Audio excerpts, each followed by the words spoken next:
জন্য চেষ্টা করছে। আমরা সাথিয়াবাসী দায়িত্বহীন ভাষায় ঘোষণা করতে চাই, সাথিয়াবাসী আপনাদের কোন চক্রান্ত সাথিয়াবাসী বরদাস্ত করবে না, এটা মেনে নেবে না।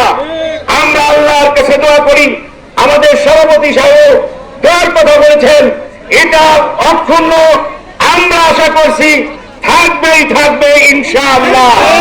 সম্মানিত উপস্থিতি, এর পরবর্তীতে আপনাদের ফাউন্ডেশনের পক্ষ থেকে যদি কোন প্রোগ্রামের এই লক্ষ্যকে সামনে রেখে ডাক দেওয়া হয়, আমার ডানে বামে যারা রয়েছে তাদের নেতৃত্বে আমরা দল মত নির্বিশেষে সাথিয়ার জনতা মাঠে নেবে দাবিকে আদায় করার জন্য প্রচেষ্টা চালাবো ইনশাআল্লাহ। এ ব্যাপারে কি আপনারা